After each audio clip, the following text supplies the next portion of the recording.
Vamos hermanos hoy a estar en el capítulo 16 de Marcos. Hoy vamos a concluir el último capítulo del libro del Evangelio según San Marcos. Vamos ahora para comenzar. Padre, te damos muchas gracias porque hoy nuevamente podemos abrir tu palabra, Dios. Agradecemos por la vida, Señor, por poder estar aquí, Señor. Gracias por poder cantarte todo esto, Señor. Te ruego que pueda hacerse realidad en cada una de nuestras vidas, Señor, que podamos adorarte, creerte, amarte, Señor, y servirte con nuestro corazón.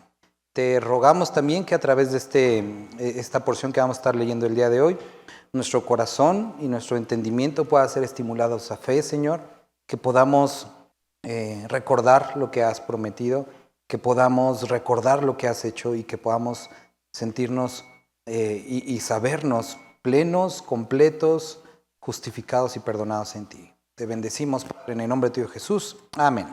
Sale, hermanos, capítulo 16 de Marcos. Antes de Navidad, iba a la casa un señor de la tercera edad. Nunca le pregunté la edad, pero iba por lo menos unas 3 veces por semana a la casa.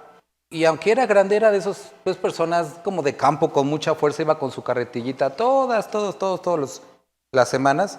Y siempre me estaba ahí diciendo que cuándo íbamos a cortar el árbol y podar el árbol. Siempre quería llevarse hierba porque, de eso se mantenía. Yo le daba algo de hierba o de cosas y ya la iba y la tiraba, la regaba en el campo, ¿no? Y de repente dejó de ir. Y a mí se me hizo muy raro porque pasó 1 día, 2 días, 3 días y pasaron meses. Y es el momento que no ha ido, ¿no?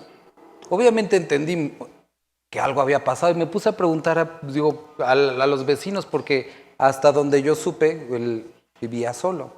Y creo que algo le pasó porque ya tiene como 5 meses que no ha ido, ¿no? Fue durante ese periodo que hubo mucho otra vez como COVID y todo eso, el año pasado. Y yo me quedé con ese sentimiento de, ¿qué pasó con el Señor, no? Y sentía un tanto feo porque a pesar de que no éramos familia ni nada, pero apreciaba al Señor porque iba y nos poníamos ahí a platicar y todo eso, ¿no?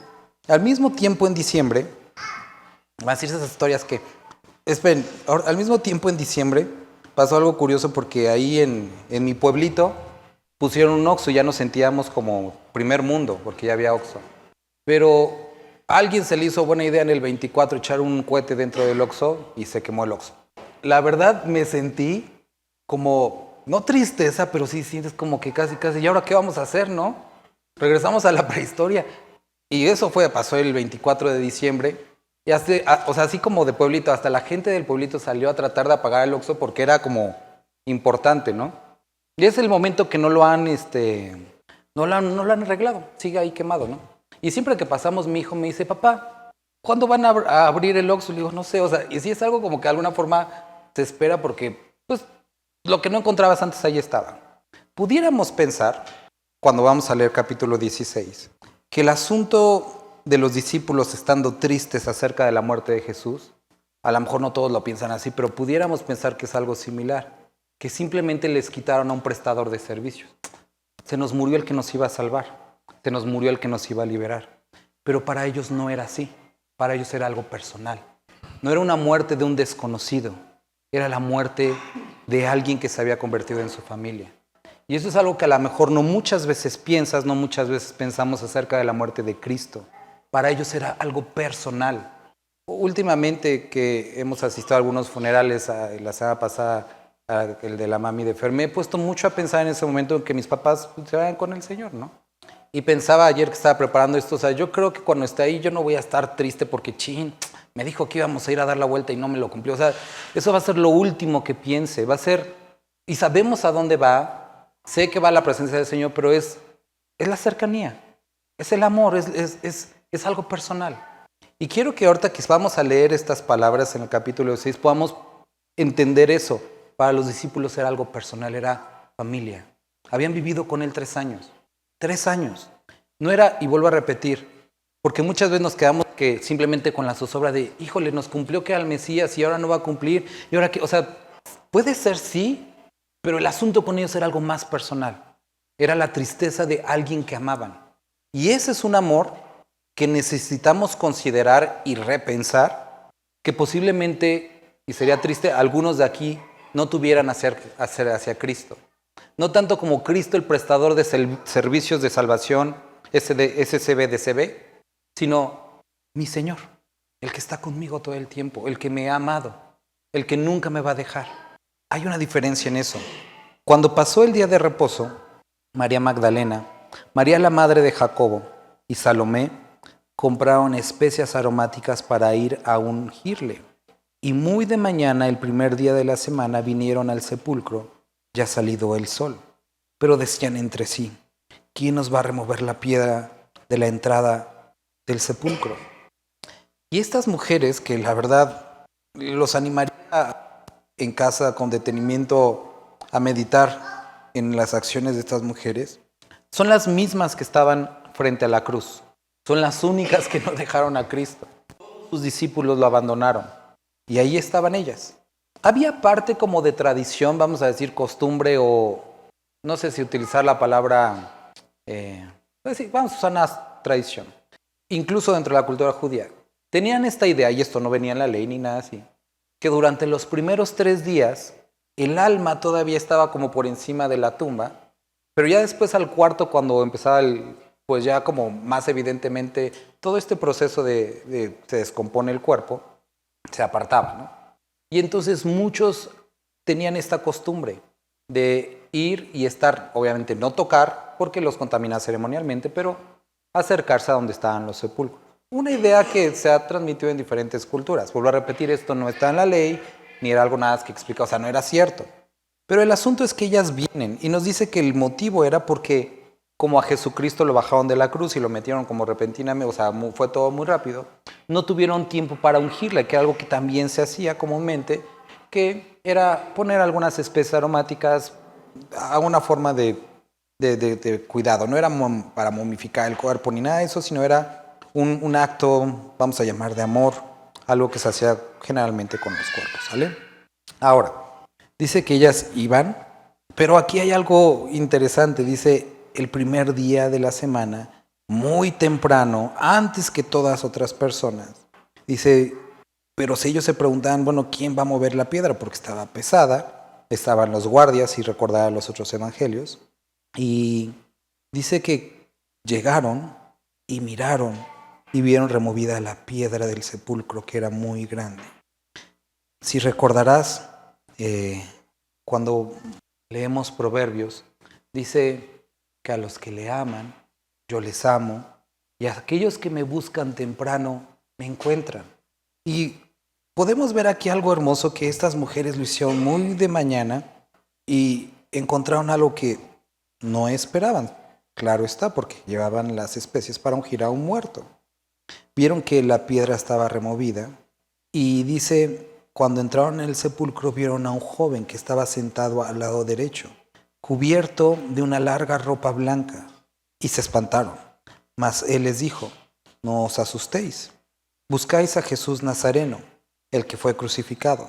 Las dos palabras o los dos términos no eran como, o para los judíos no era algo de halago, porque ser nazareno no era algo de halago, ni haber sido crucificado, porque era maldición. Ha resucitado, no está aquí, mirad el lugar en donde le pusieron. Y una vez que lo hayan visto, dice, pero id, decid a sus discípulos. Y aquí hace una diferencia. Pedro era discípulo, pero pudo haber hecho, llámenle a los discípulos y estaba incluido Pedro, pero por alguna razón aquí separa a Pedro. Algunos han mencionado que por la traición de Pedro y por haber, como dicho, hasta blasfemias en contra de Jesús, no era contado entre los discípulos. Muchos otros dicen que simplemente era como un llamado como especial, específico también para Pedro.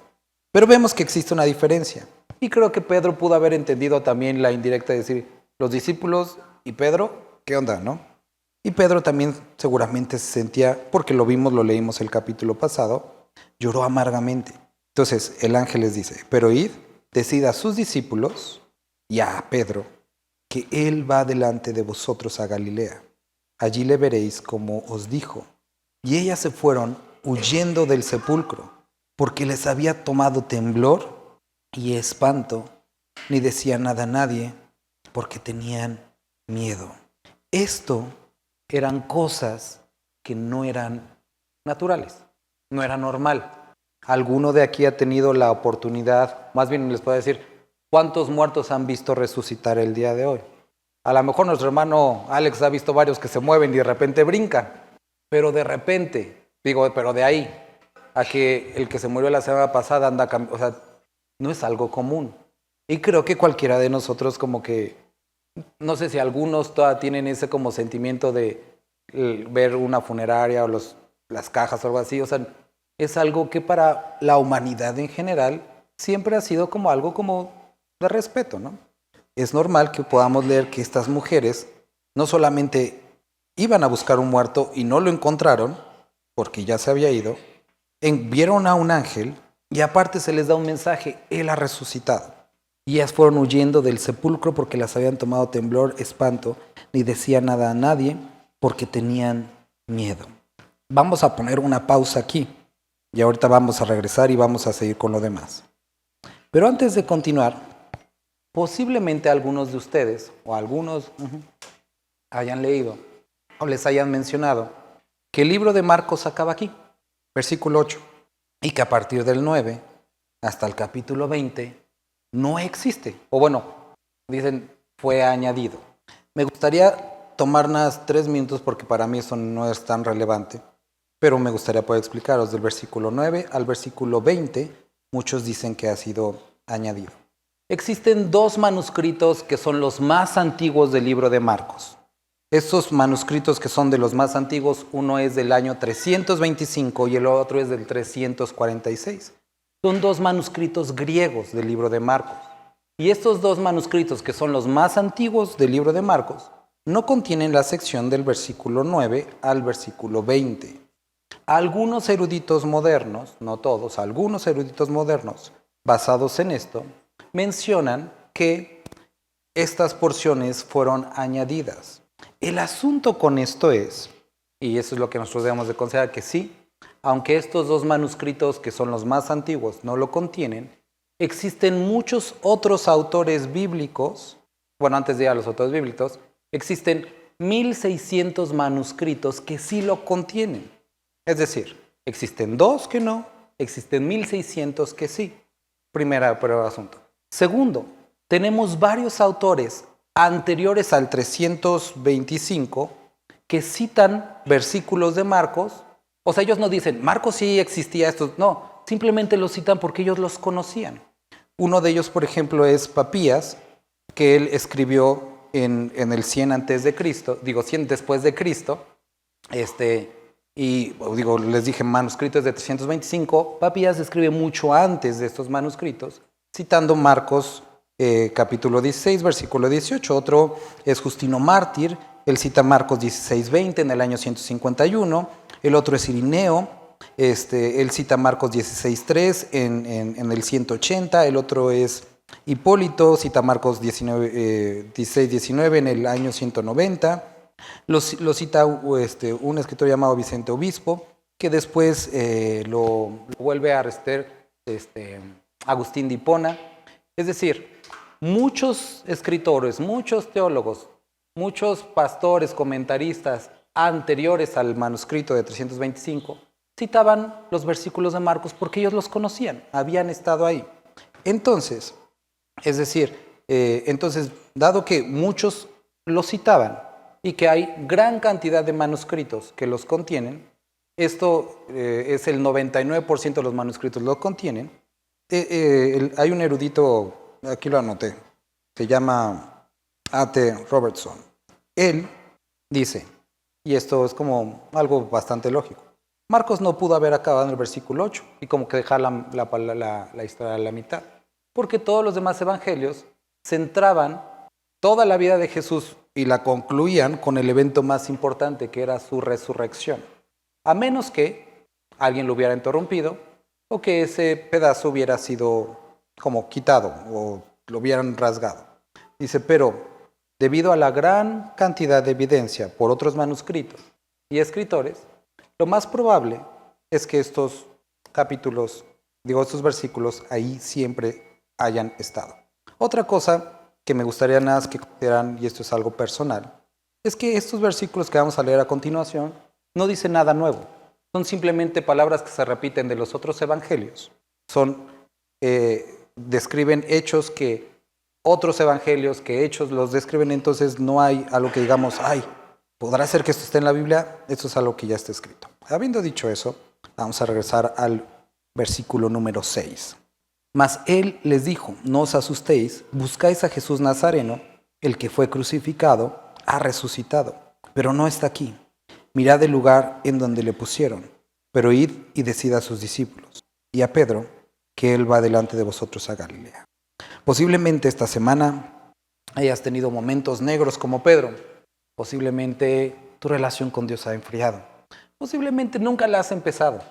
Pedro termina los capítulos pasados llorando diciendo, es que negué al Señor, no tengo parte con Él. Y aquí vemos que a pesar de esto, en su gran misericordia, Jesucristo le dice una anotación como diciéndole, incluyan a Pedro por favor. Sí, el que me negó. Sí, el que incluso usó groserías para referirse a mí. Sí, de quien yo dije que me iba a negar y no me creyó. Díganle a él que también voy delante de él al Galilea. Y esto es algo importante para cada uno de nosotros, porque nosotros necesitamos ver que la fidelidad de Dios y misericordia de Dios permanece. Ahora, habiendo pues resucitado Jesús por la mañana, el primer día de la semana, versículo 9, apareció primeramente a María Magdalena, lo cual lo podemos leer también en el libro de Mateo, de quien había echado 7 demonios. Yendo ella, lo hizo saber a los que habían estado con él y que estaban tristes y llorando. Ellos, cuando oyeron que vivía y que había sido visto por ella, ¿qué dice? Pero después apareció de otra forma a 2 de ellos que iban de camino. ¿Se acuerdan a dónde nos dicen los otros evangelios? Yendo al campo. Y ellos fueron y lo hicieron saber a los otros. ¿Pero qué pasó? Tampoco les creyeron. Finalmente se apareció a los 11 mismos, estando ellos sentados a la mesa. ¿Y qué les reprochó? ¿Y qué nos dijo anterior que ellos qué? No creyeron. ¿No creyeron? ¿Y qué les reprochó? Ahora, dice, les reprochó su incredulidad, ¿y qué más? Y su dureza de corazón. Porque no habían creído ¿a quién? Es decir, que Jesucristo está diciendo que le creamos sin evidencia a las personas. No, eso no es lo que está diciendo. Jesús no les está reprochando su incredulidad hacia las personas porque la palabra de las personas fuera importante. La palabra de las personas era importante porque simplemente estaban repitiendo lo que Él ya había dicho y lo que Él había prometido con anterioridad. Y eso es algo importante a notar aquí. Miren, les dijo, después de eso, id por todo el mundo y predicad el evangelio a toda criatura, el que creyere y fuere bautizado. Y volvemos a ver que tiene que ver, pone un énfasis en el creer, que es de lo que está hablando, será salvo, mas el que no creyere será condenado. Y nos repito o enfatiza en el asunto de creer. Y hasta ahí lo vamos a poner pausa ahorita. Entonces, dice que estas mujeres les dijo que le dijeran a los discípulos, ellas tenían miedo. Nos da el relato que también encontramos en el libro de Juan acerca de María Magdalena, que estaban ellos tristes y llorando, le dijeron y no le creyeron. Después nos menciona el relato que encontramos en Lucas, cuando estos hombres van en camino, y dice que tampoco les creyeron, y lo que pasa con Jesucristo es que se aparece y les dice, ¿por qué no les creyeron? Y entonces les reprocha su incredulidad y la dureza de corazón. ¿Cómo estaban estos discípulos que antes de que les dijeran eso? Tristes y llorando. ¿Por qué no? ¿Por qué estaban llorando? Porque Jesucristo había muerto. Para ellos era algo como el señor de la esquina, no, para ellos era algo personal. ¿Tenían razón de llorar? Sí, pero a la luz de los eventos tenían motivos para seguir llorando porque ya había resucitado. Es decir, si Cristo se hubiera muerto realmente y quedado así, tenían razón para llorar. Pero como había resucitado, no había razón alguna. Pero ellos seguían llorando, ¿por qué? Porque no creían. Ese era el asunto. El asunto detrás de sus lágrimas, de su, vamos a decir, de su ansiedad, de su depresión, era que no le creían. Y ellos tenían todo este conflicto dentro de ellos, pudiendo habérselo evitado o pudiendo salir de él, porque no creían. Leí hace unos meses, creo que ya se los había mencionado en alguna ocasión, una frase que la verdad a mí me impactó mucho, o me pegó mucho, que decía que la ansiedad, en muchos de los casos, es ateísmo práctico. Porque parte de la premisa de que Dios no está en control y que hay ciertas áreas en las que tú deberías de hacer algo porque Dios ha dejado de hacer algo. Digo, y yo lo leía en un momento en el que estaba así y me ponía a pensar, yo no practico el ateísmo, pero sí, no estoy creyendo que tú estés en control. Y estos discípulos que habían pasado 3 años con Jesús, que lo amaban profundamente, que atesoraban sus enseñanzas, que habían hecho sus milagros, eran incapaces de creer lo que él les había dicho. ¿Por qué? Porque era contrario a lo que su razón les describía. Miren, hermanos, esto es algo muy importante. Sé que hace calor, sé que a veces hablo medio revuelto, pero pongan mucha atención en esto. Es algo sumamente importante. Eran personas que sabían de Jesús, eran personas que habían caminado con él, pero le creían. Y esto es algo importante, porque puedes amarlo, porque puedes saber de él, puedes caminar con él y aún así no creerle. Ahora, también entiéndase que muchos de ustedes tienen esa cosquilla o ese miedo acerca de la fe y de creer por el asunto que vemos en muchas de las iglesias el día de hoy, de esas prácticas irracionales y esas prácticas apartadas de verdad, donde la fe es nada más fe en la fe y tú crees lo que yo te digo sin que tenga sustento. Eso no es de lo que estamos hablando. Nosotros estamos hablando de las palabras que están escritas acá, que Jesús dijo.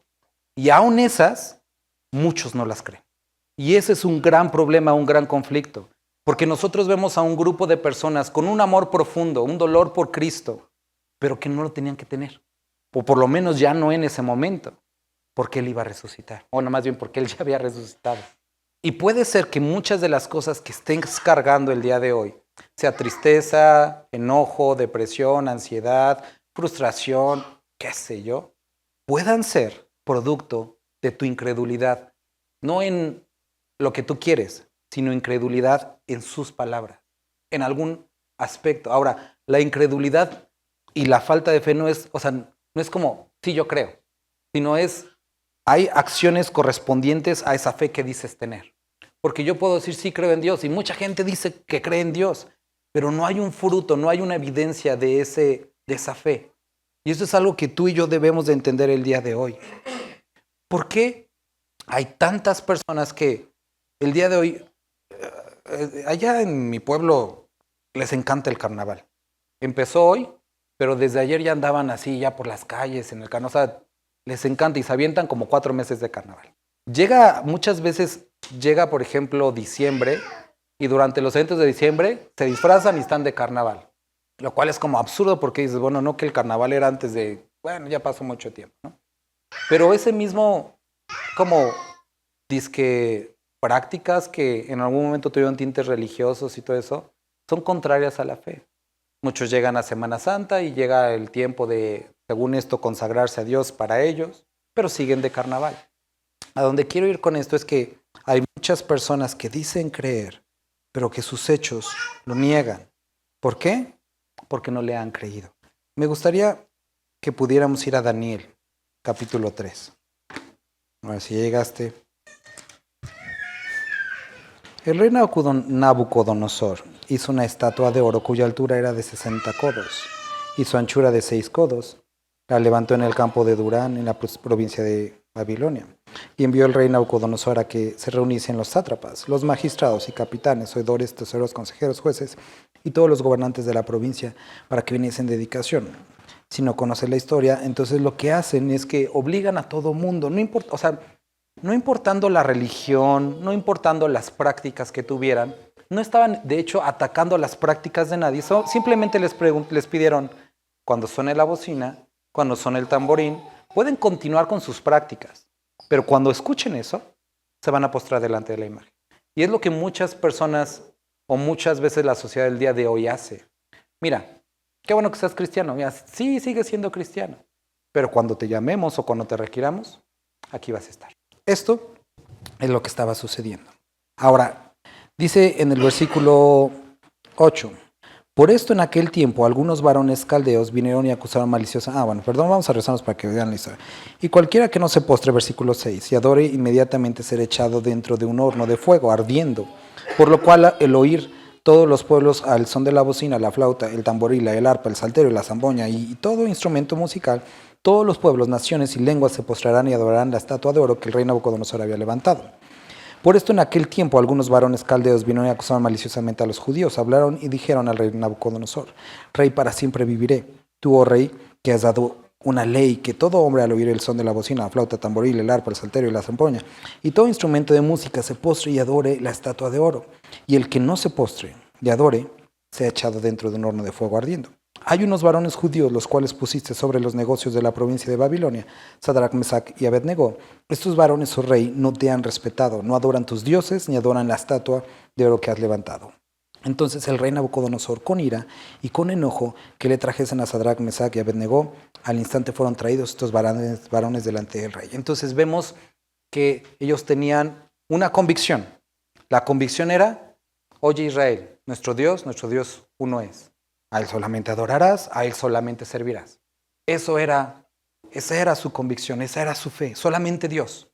Y son llevados son sacados de su nación y son llevados a otro reino. ¿Por qué fueron llevados y traídos acá? ¿Te acuerdas? Por causa de su pecado. Habían sido como nación castigados y habían sido llevados cautivos ahí. Podríamos decir, bueno, Dios los abandonó. No, ellos abandonaron como nación a Dios. Pero Dios les estaba dando una oportunidad. Y estos hombres, a pesar de estar en otro lugar, en otro contexto, con otras personas, seguían con esta firme convicción, con esta fe. Ahora, muchos tienen su fe mientras están en la iglesia o mientras están con personas que están en la iglesia. Pero cuando están en otros medios o en otros lugares, puede ser que esa fe se evapore o esa convicción. Pero ellos tenían que tomar una decisión. ¿Seguimos con nuestra fe? ¿Seguimos con esta convicción? ¿O adoramos la estatua?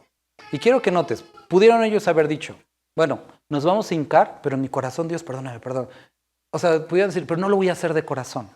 Y muchos también pudieran decir, bueno, es que lo hago, pero por obligación.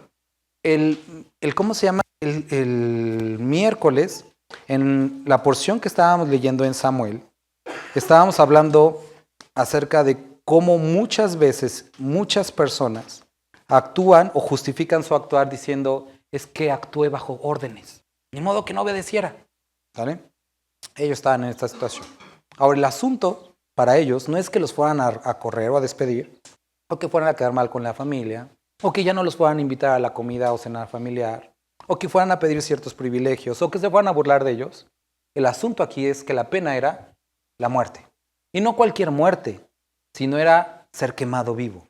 Habló Nabucodonosor, los trajeron delante del rey. El rey estaba furioso y les dijo, ¿es verdad, Sadrach, Mesach y Abednego, que ustedes no han hecho esto que les pedí?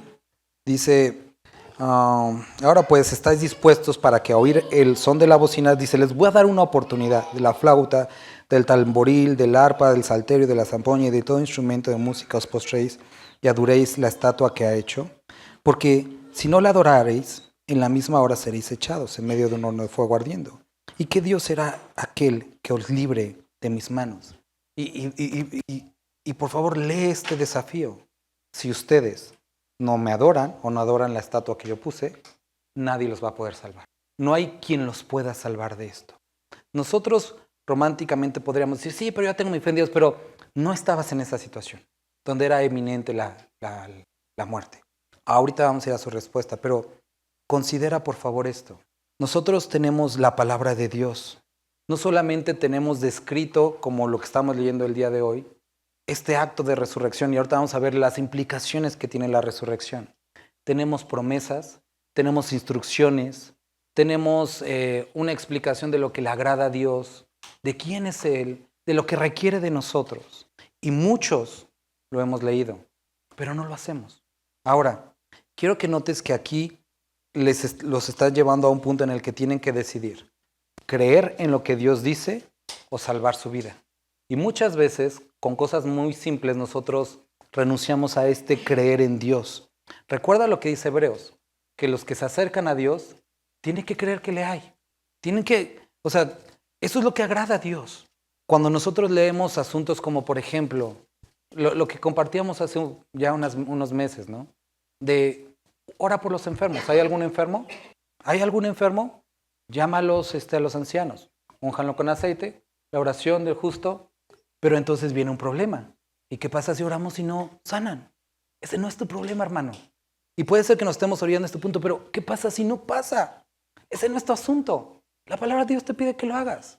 ¿Saben cuántas llamadas recibí de esa vez que compartimos este capítulo el día de hoy? Ninguna. ¿Y sabes cuántos enfermos ha habido? Un chorro. Digo, yo estoy como en mi casa. Pero el asunto es eso. O sea, yo digo, bueno, ¿por qué? Leemos acerca de la oración y te aseguro que a pesar de que tenemos un requerimiento de orar, muchos no lo hacen. Un requerimiento de búscame en la palabra, muchos no lo hacen. Y muchas veces decimos, es que, ¿y si no sucede? Ese no es tu asunto. A ti se te requiere obediencia, que pongas tu fe en Dios. Y quiero que vean aquí, porque eso es lo que exactamente Nabucodonosor, quien representa en este momento al maligno, les está diciendo. Decídanse por lo que yo les estoy diciendo, por lo físico, por lo palpable, porque nadie los va a poder librar. Porque yo tengo control sobre esto. Y podía ser lógico, podía ser razonable decir, bueno, yo creo que le servimos más a Dios vivos que muertos, ¿no? Esa podría ser a lo mejor el razonamiento humano. Pero no era lo que Dios pedía de ellos. Dios pedía solamente a Dios adoren, no importando la circunstancia. Ahora, quiero que vean la contestación de ellos. Él era el rey, ¿no? Sadrach, Mesach y Abednego respondieron al rey Nabucodonosor. No es necesario que te respondamos sobre este asunto. Mira, no tenemos por qué decirte nada. No vale la pena. Pero, he aquí, nuestro Dios a quien servimos puede librarnos del horno de fuego ardiendo. Entonces ellos expresan algo que es verdad. Dios puede librarnos. Dios puede sanarte de cualquier enfermedad. Dios puede darte cualquier empleo. Dios puede cambiar tu situación matrimonial, económica, familiar, en cualquier asunto. Él puede hacer lo que sea. Pero dice lo siguiente. Dios puede librarnos del horno de fuego. Y de tu mano, rey, nos librará. ¿Pero qué dice? ¿Y si no? O sea, ¿y si nos morimos? Da igual, oh rey. Tienes que entender y saber que no vamos a servir a tus dioses. Porque hemos puesto nuestra confianza. El asunto no es el resultado. Lo que se te requiere a ti no es el resultado, hermano. Es el acto de obediencia. Es el depositar tu confianza no en lo que puede hacer, sino en Él. Esa es la gran diferencia y ese es el por qué muchos se han frustrado y muchos han caído en errores y a lo mejor tristezas. Sí, sabemos que Dios puede sanar, sabemos que Dios puede cambiar, sabemos que puede hacer que ahorita se haga noche. Lo puede. Y muchas veces decimos, pero ¿por qué voy a pedir si ya me dieron un diagnóstico? ¿Eso qué, hermano? Dios te está pidiendo que deposites tu confianza en Él. No te dice, cree que yo te voy a sanar en este momento, sino cree en mí. Y muchas veces por eso hemos sido engañados o frustrados, porque nos creamos falsas expectativas de lo que Dios tendría que. Puede. Eso es un hecho. Lo que Él vaya a hacer, eso es asunto de Él. Lo que pide de mí es obedecerle. Es poner mi fe. Es orar. Es creer que lo puede hacer. Eso es lo que está requiriendo de mí. Y esta contestación, por supuesto que no la esperaba Nabucodonosor. Eso es exactamente lo que no creía, más bien lo que no esperaba Nabucodonosor.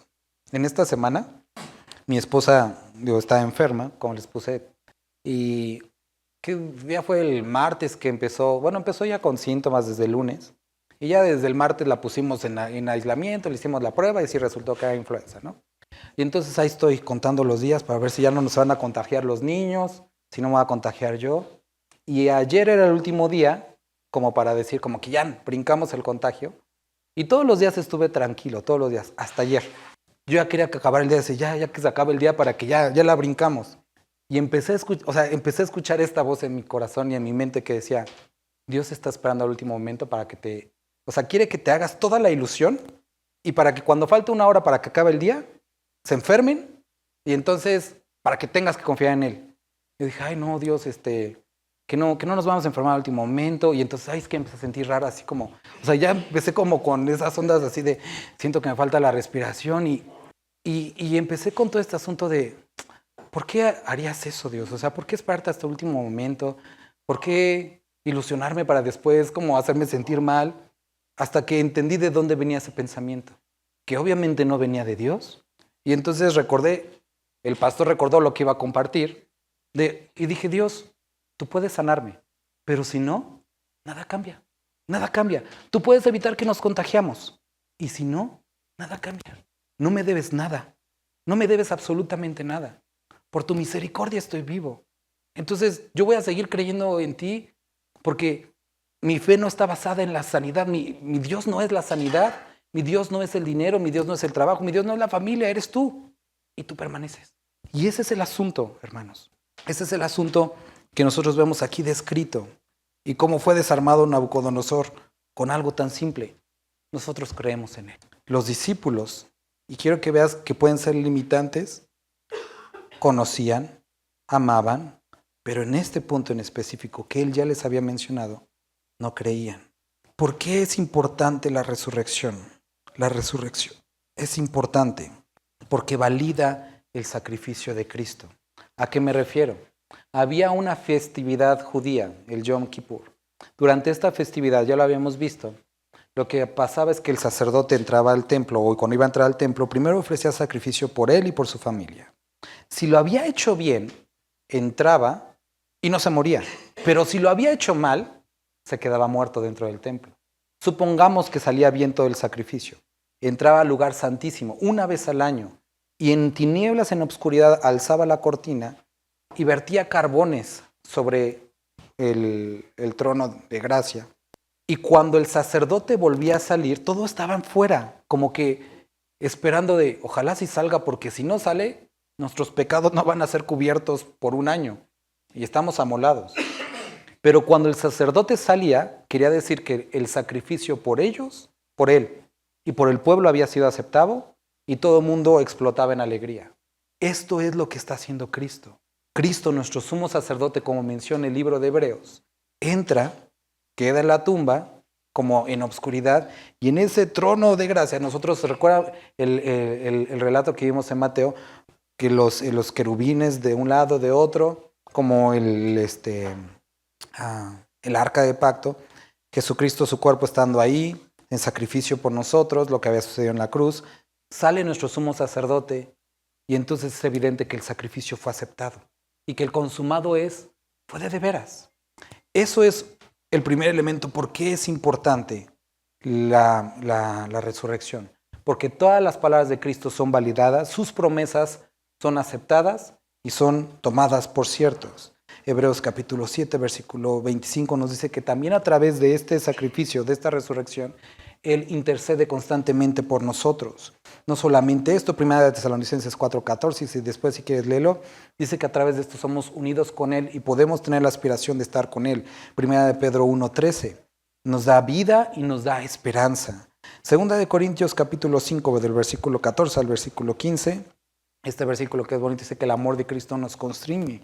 Y dice que a través de este sacrificio, dice, como uno murió por todos, ahora nosotros podemos amar a los demás. Entonces nos da la capacidad, esta resurrección también, de saber que murió por nosotros, que nos amó y ahora podemos amar a los demás.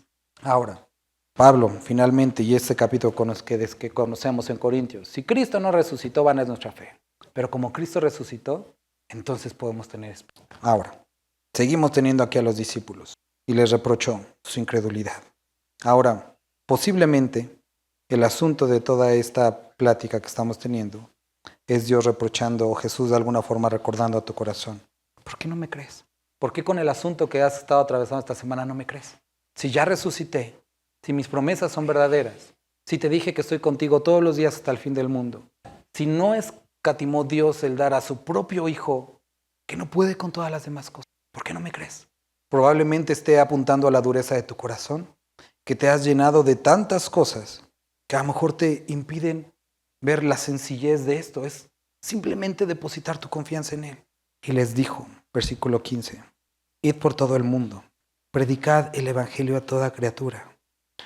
Y nos pide, lo que quiero de ustedes, la labor que les he dado, vayan y hablen de mí. Hablen de mi sacrificio, hablen de mi resurrección. Y el que creyere y fuere bautizado será salvo. Y como vemos en Romanos, justificados pues por la fe tenemos paz para con Dios. Y también nosotros podemos ver en Romanos lo que pide de nosotros. Confiesa con tu boca que Jesucristo es el Señor. Cree en tu corazón que Dios lo levantó de los muertos y serás salvo. Dios pone el sacrificio, Dios hace la obra, pide de nosotros la confesión. Serás salvo. Mas el que no creyere, ahí es donde está la condenación. La condenación es que la luz vino al mundo y los hombres aman más las tinieblas. El que no creyere será condenado. Y estas señales seguirán a los que creen. No los que creen siguen señales. En mi nombre echarán fuera demonios, hablarán nuevas lenguas, tomarán en las manos serpientes. Y no está diciendo que hagamos reuniones para cargar serpientes ni cosas raras. Simplemente que cuando ellos estuvieran haciendo esta obra que Dios les encomendó, Dios podía actuar a través de señales, podía actuar a través de echar fuera los demonios, podía darles nuevas lenguas, podía picarles algo, pero Dios los iba a guardar. Podían incluso llegarlos a querer envenenar, o podían llegar a un pueblito en lo alejado de la montaña y les daban una cosa rara. Dios los iba a guardar. Sobre los enfermos pondrá sus manos y sanarán. Y cuando leemos esto, espero que no haya quien después de haber leído lo anterior, digamos, bueno, pero esto no sirve, esto ya no pasa. Hermanos, Cristo les estaba diciendo a sus discípulos, yo puedo hacer esto. No quiere decir que en cada momento, con todos, forzosamente lo tiene que hacer. Porque aún Cristo no sanó a todos los enfermos, no sacó a todos los endemoniados, porque Él tenía un propósito. Pero eso no quiere decir que Él no pueda hacerlo. Y el Señor, después que les habló, fue recibido arriba en el cielo y se sentó a la diestra de Dios, como lo vemos descrito en Lucas. Y aunque Marcos no nos los dijera, Lucas nos los dice. Se sentó a la diestra de Dios y ellos saliendo predicaron en todas partes, ayudándoles el Señor y confirmando la palabra con las señales que la seguían. Es decir, había fruto. Y termina con la palabra amén. Él es el Dios que escucha y que puede contestar nuestras oraciones. Hermanos, muchos de nosotros hemos leído y conocemos estos capítulos acerca de la resurrección. Y a lo mejor lo entendemos y decimos que lo creemos. Pero si creemos en esto, necesitamos creer en todo lo que Él ha dicho. Y no podemos ser parciales en qué creer y no creer. Vamos a orar. Señor Jesús, gracias por tu amor, gracias por tu misericordia. Queremos el día de hoy queremos agradecerte por este sacrificio, Señor. Porque en lo que leímos hoy, nunca se nos da una razón del porqué de tu amor. No lo merecemos y eso es un hecho. Y así como Pedro, puede ser que algunos de aquí, les pido que puedan ponerse de pie, hermanos, algunos de aquí se sientan con una fe a lo mejor disminuida o con algún conflicto o con pecado. Te ruego, Señor, que el día de hoy sus corazones puedan ser animados y puedan escuchar. Dile a mis discípulos y a ti también, que voy delante de ustedes. No está bien que no me crean, no está bien que sean endurecidos, pero quiero que me crean a mí. Padre, que podamos poner nuestra esperanza no en palabras de hombre, no en palabras de una iglesia, no en doctrinas, no en filosofía, sino en ti completamente, Señor. En lo que has dicho, en quién eres, Señor. Padre, que nuestra relación contigo pueda ser como de estos discípulos personal, no una relación laboral o religiosa o estética, sino una relación personal. Padre, que producto del amor que has derramado sobre nosotros, vamos a aprender a amarte en verdad, Señor. Y Padre, estas palabras que ahorita vamos a entonar en estas canciones, Señor, que puedan significar algo, que nuestro corazón pueda derramarse delante de ti. Bendito eres. Amén.